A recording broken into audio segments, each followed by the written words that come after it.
Democracy protesters in another Arab country, Bahrain, thought they got what they wanted after being promised reforms, including among the police force. But 12 months later, activists trying to mark the anniversary of the uprising found the crackdown was as harsh as before. Only difference this time was the same tactics and arms police used were this time brought from the UK, those supposedly there to help bring democratic change. RT's Ivor Bennett has more from London. Tear gas and stun grenades, supposedly the work of a reformed police force. But 1 year on since the first anti-government protests were crushed in Bahrain, it seems not much has changed. The only difference now, the crackdown's been planned by one of Britain's former top cops.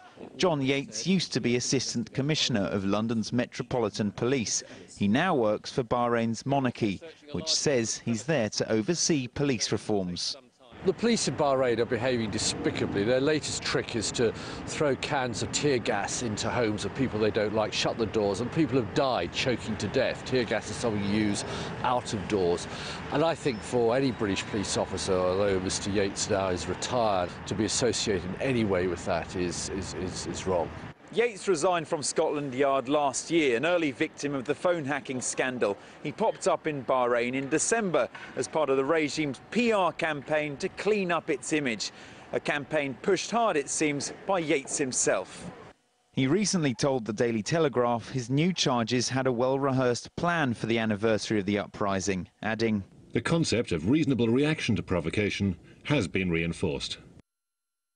As for the uprising itself, Yates said, "This isn't organised protests. It's just vandalism, rioting on the streets." Claims hotly disputed by London's Bahraini community. I mean, when you get thousands and thousands of people protesting, demanding their rights, and you call that vandalism, he seemed to forget that there's over 65 people actually died in Bahrain from police brutality.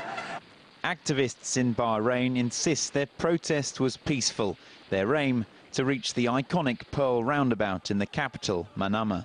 They say they were met by tanks, toxic gas and rubber bullets.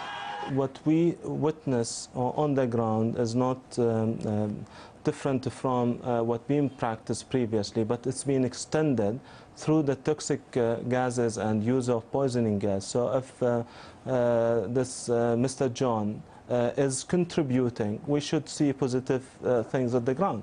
What we see till today is nothing acceptable.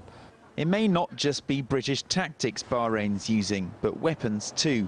Government figures show the UK sold over £1 million worth of rifles and artillery equipment to Bahrain from July to September last year, long after blood was spilled. That's despite insisting all licences had been revoked. As for Yates, his contract runs until April, by which time he hopes to have put in place concrete reforms. On this evidence, that seems a long way off. Ivor Bennett, RT, London. Stay with us. Coming up, RT's